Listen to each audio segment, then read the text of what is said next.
위기 신학자 칼 바르트. 19세기는 낙관주의가 지배한 시대였습니다. 신학적 현대주의는 인간의 무궁한 발전과 지상천국의 도래를 바라고 있었습니다. 산업혁명 이후 등장한 진화론의 영향을 받은 것입니다. 현대주의 신학자들은 일반적으로 후천연설을 믿었고 세계 역사를 낙관적으로 바라보았습니다.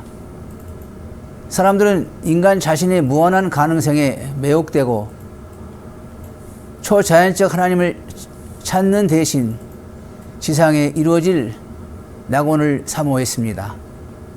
그 시대의 자유주의 신학은 노하지 않는 하나님과 이 세상에 이루어질 하나님의 나라를 생각했었습니다. 다인과 과학자들이 성경의 초자연적 요소에 의문을 제기했습니다. 인간이 참으로 하나님의 특별한 피조물이었는가?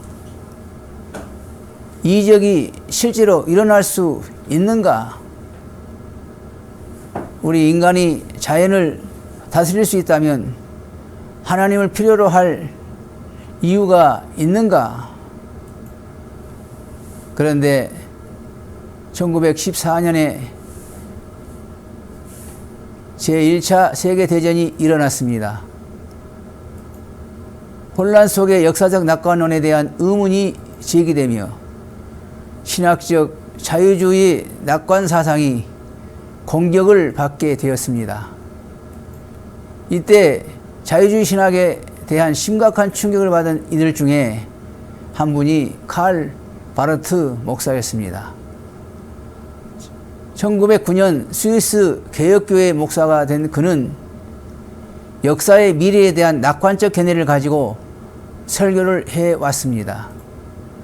그는 신학교수의 아들로 태어나 하르낙과 군켈 등 당시 유명한 자유주의 신학자들 아래서 교육을 받았습니다. 그러나 1차 세계대전의 참상에 직면하자 그는 낙관론적 역사관의 회의를 품게 되었습니다.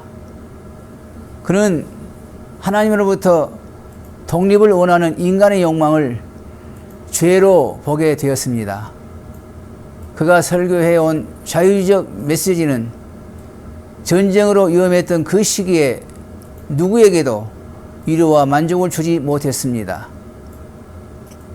그 결과 그는 자유주의적 신학의 입장을 재평가하게 되고 성경에서 이상한 새로운 세계를 발견하게 되었습니다. 그는 특별히 성경 가운데 로마서를 연구하여 1919년에는 로마서 주석을 출간했습니다. 이것은 당시 자유주의 신학자들의 놀이터에 떨어진 폭탄이라고 불렀습니다. 그는 하나님을 주권적이며 초월적인 분이라고 하고 창세기 3장이 보여주는 인간의 타락이 실제라고 했습니다. 인간의 실존은 죄로 망가졌으며 인간 스스로는 하나님의 진리를 발견할 수 없다고도 했습니다. 그는 1921년에 괴팅겐 대학의 개혁신학 명예교수로 초빙을 받았습니다. 그리고 1925년에는 밀서 대학으로 옮겨 교회학과 신학 서기 교수가 되었습니다.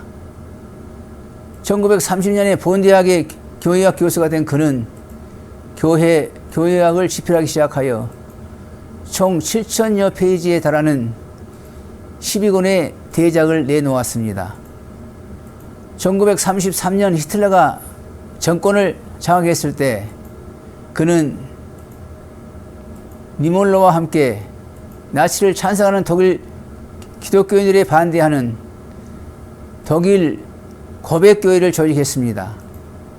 1934년 5월에는 이 교회의 대표들이 바르멘에서 모여 유명한 바르멘 선언을 채택했습니다.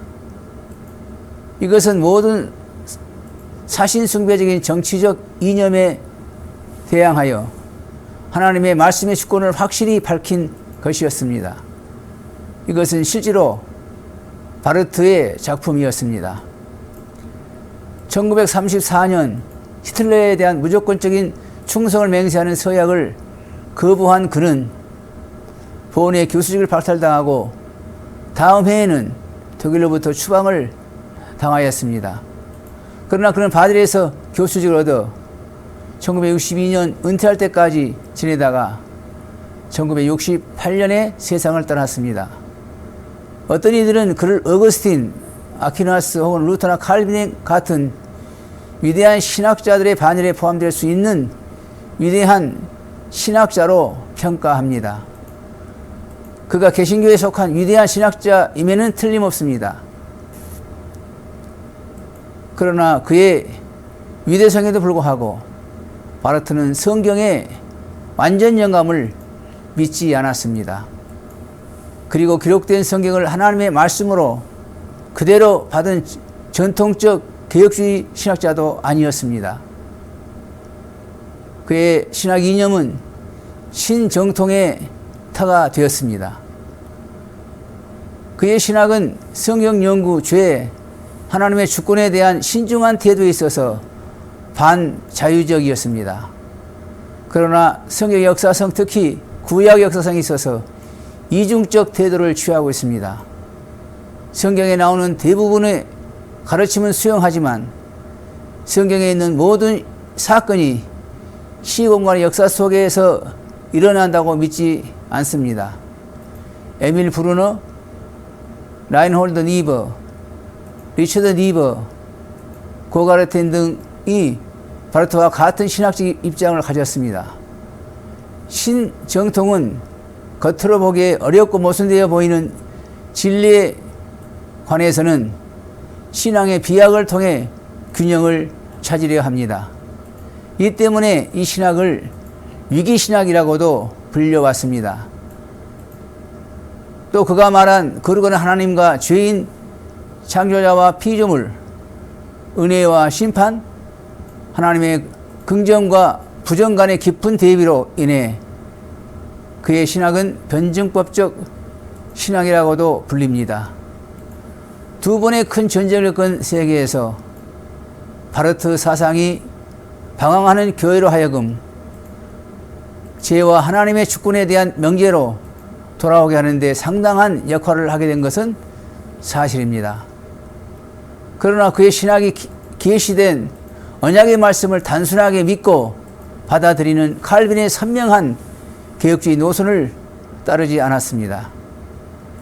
바르트가 정면으로 드러내지는 않았지만 내면으로 하나님이 결국에는 모든 사람을 구원할 것이라는 보편주의 사상을 품고 있었음을 감지하게 합니다.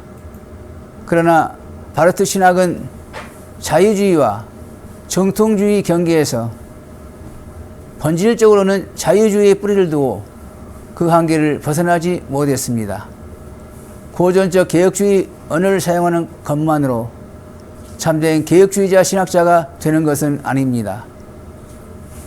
사도 요한이 영을 다 믿지 말고 오직 영들이 하나님께 속하였나 시험하라.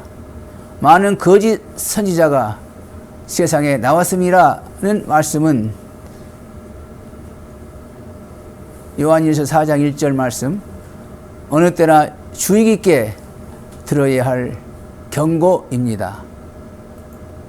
들어주셔서 감사합니다.